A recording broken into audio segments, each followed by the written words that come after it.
from the Big Apple store, it's Nobodies of Note. Yay! Hello, everyone. This is Jeanette. The producer. Yes. Hi, and this is Jessica. And we're Nobodies of Note.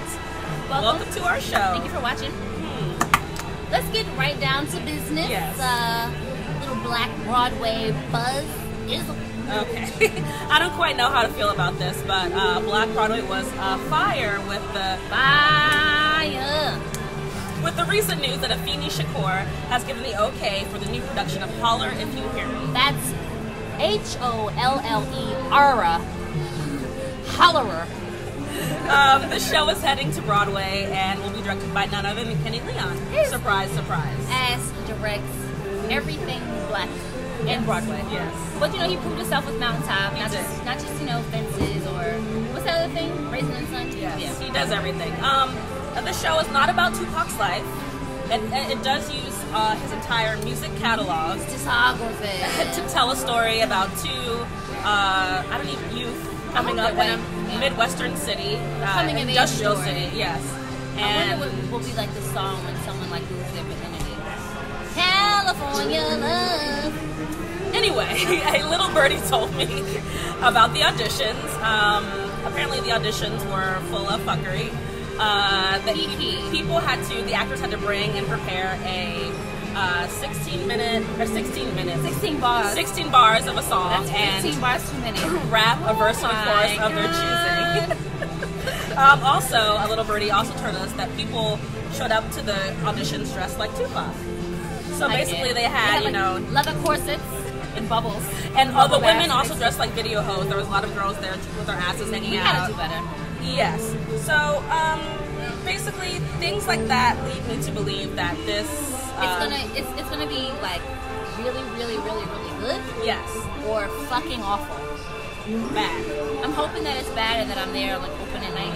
Yes. But I guess we're gonna have to wait and see. Yes. Speaking of waiting and seeing, tonight in New York City, there were New York as New York and other cities played host to Trayvon Martin vigils. He didn't get paid for getting shot this time around. Vigils. Seriously, yeah. all over the country, I guess. The country, and Union Square was the hub for tonight's vigil. 1 million hoodies. If you guys don't know, Trayvon Martin was killed 6 months ago by 1 month ago. Anyway. Okay, so Trayvon Martin was killed in his place of residence by some crazy motherfucker running around with a gun who thought he was police. So, basically some vigilante was running around trying to get redemption on all the black people who thought stole bicycles in the neighborhood. Yes. Trayvon, unfortunately, is not the first in this hate-filled epic to die, or I would like to say he's the last, but we know that's not going to happen. I mean, around our neck of the woods somewhere. Yes, Ramarley Graham, he was killed in the Bronx by an undercover police officer, a narc. He was unarmed, and it's a typical narrative, and has gone without media attention. So speaking of media attention, so Roseanne Barr, who I don't know if we can call her a celebrity anymore, we can. Yeah, I mean, Roseanne, whatever. Yeah. She's a one-namer, right? Yeah.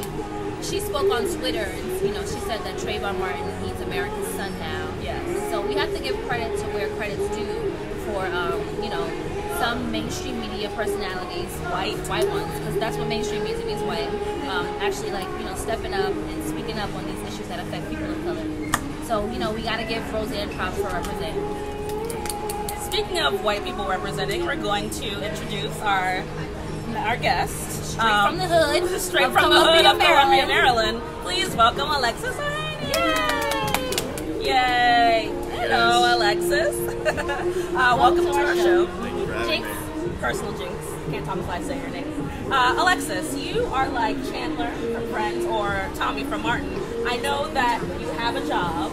I don't quite know what you do. You ain't got no job. Tell us what you do. It's funny, my girlfriend's been trying to answer that same question for a little while now, too. These days, I am just doing all kinds of things with startups and technology. Whether it's starting companies, investing in companies, or making sure that there's still an internet industry around, despite what Washington wants to do, for people to be able to just be awesome thanks to the internet. Okay. Somehow it keeps me employed. Yeah. Amazing. You gotta teach me. I mean, so it's relevant when you were talking about Washington and stuff. So explain explain to people a little bit about what SOPA and PIPA legislation is. I know you've been the face of like push back against that. Internet activists, my brethren. A little bit, yes. So, schools, what they can do. Well, let them know a little bit what it is, what you've been doing, and what they can do. Okay, all right. Well, the good news is... Listen! So Congress, the House and the Senate had two bills, SOPA and PIPA, respectively, that they were trying to pass because a bunch of Hollywood lobbyists said, you know what, here's a bunch of money. Democrats, Republicans, you guys can't agree on anything, but you can agree on this. We'll fight piracy by passing some laws that supposedly curb that, when in fact it actually goes a long way towards censorship online and basically stifling all the things that make the internet awesome, putting way too much power in the hands of way too few people to decide what is acceptable online content. And so fortunately, thanks to a bunch of people on the internet, we actually got both of those bills pretty soundly defeated. Very nice. I happen to be, I was lucky enough to sort of be in front of a lot of the cameras, but that's only because the internet doesn't fit in a room, and they just needed someone to show up and actually, talk on behalf of it. So, but Alexis knows he's not the face of the internet. Media would want you to believe it. No, we got enough white dudes representing the internet. Oh my God, he said white dudes. Yeah. You recently spoke at Howard University Law School. That's a historic black college. Yes, for white people watching or people just don't know.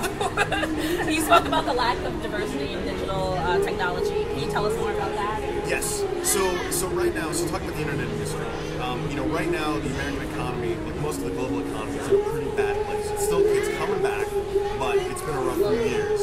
And the internet industry, the industry that produces things like Facebook's IPO, which is about to happen now, is creating tons of jobs and tons of wealth right now at a time when the rest of the economy really is still kind of trying to find its footing. And the problem is there's this tremendous opportunity right now, and for people who are like a part of the community, who are online and learning the program or getting interested in it, have tremendous opportunity, and it's a great potential. But there are so many people who are now missing out on it, the typically disenfranchised folks from all across the country, and it's frustrating because it is unfortunately a largely white male. There's a good number of East and South Asians representing, but it's a fairly homogeneous community of people who are taking advantage of all this opportunity right now. And what it means is that for a bunch of folks who look like me, it is going to be a tremendous chance to gain lots of power, lots of wealth, lots of influence with this rise, but it's missing out on so many people who have already been so disenfranchised in this country. And let's just talk about how it's not necessarily intentional. No. We're not that same generation. It's like your network. So, I mean, we the black girls that he knows. You guys are recording, yeah. Okay. But it's not necessarily intentional. A lot of people who've gone to school in certain places don't necessarily have a lot of friends of color, not for any other choice than what's available to their friend circle. Yes. Sometimes. Yes. Some of us are lucky, and we get those opportunities and that exposure. But it's a big deal. And actually, speaking earlier to the Million Hoodie March, one of the TED Talks that I've been telling everyone to see is by a guy named Brian Stevenson. And one of his most powerful quotes, you should just watch the whole thing because I'm not going to do it justice. It's just the fact that in America today, and this goes, obviously there are all kinds of racial issues when it comes into the criminal justice system. But purely on a monetary standpoint, it is, and this is to quote him, it is better off in America to be rich and guilty than to be poor and innocent. And that is not a justice system that any American wants to have. So anyway, I watch the TED Talk. Hope you guys can link to it. Yeah, gotta make moves in the internet arena. We're gonna link it up. But this is something that I see progress on every day, but we've still got ways to go. Well, I know you make a lot of money, but I also know that you give away a lot of money. So he can kill someone and get away with it. I mean, the sad truth is the current state of the criminal justice system. But can you tell us about some of the charities that you work with? Yes, one of my favorites, and I recently was very pleased and honored to be named to the Advisory Council of Donors Choose, which is a fabulous nonprofit based here in New York, started by a public school teacher in the Bronx named Charles Best, who basically said it is ridiculous that public school teachers in underfunded districts already have to pay for basic school supplies on top of everything else they have to do. So this is a website where you can come on and go through based on any search query you want, whether it's the type of classroom you want to fund science projects or in a particular region or what have you. You can find the classroom you're choosing. See a teacher, see her story, see her students, and invest directly in that classroom. Say you need $500, I'll give you 20, or I'll give you $1, or I'll give you all 500. And that money goes right to her, right to him to buy those supplies and help that class DonorsChoose.org. Yeah, check it out. It does a really great job in targeting donations and making a donation, even if it's $1 or $10, feel like something much bigger. Because we're in a world right now where we can see people are tweeting all over the world, right? We can have a connection with people we don't even know, whether they're having, whether they're having breakfast in Berlin or they're having a revolution in Cairo. We get to see those images. Check him out. And if we're given a donation, why can we not feel as connected? We should know where our money's going. And I think one of the big challenges now is people want to help. People want to make the world suck less. People see stuff and they want to do something about it. We just need to create tools that make them feel like their money is doing something with their time is doing something. Sure. That's an honorable way to give away your money. Yeah. I would buy Lamborghinis, prostitutes. Well, I'll tell you the first Champagne. thing. After my first company was acquired, the first thing I did, and just you'll appreciate this as a Skins fan, was I upgraded my dad's season tickets. Nice. Nice. So that was the first thing I did. But then the second thing I did was start figuring out ways to make the world suck less. First priority was take care of my pop, make sure we had some good Skins. Next step is to hopefully own the Washington Redskins. Oh, okay. Let's baby steps. Baby steps. Yeah, they need help at more. Yes, they do. Well, we got RG3. Hopefully, we get RG3. And I think No more sports talk. Okay, sorry. Oh, all right. Go ahead. Okay. Oh yeah, so in typical fashion, we end the show by asking someone if they like watermelon or fried chicken. I see. But paying homage to racist stereotypes tonight, I'm going to ask you pumpkin pie or green bean casserole. Oh wow. I don't really like. Well, I'm happy you weren't like white bread or white bread. All right, let me think here. Okay, like saltine. Oh god, or yeah. white bread.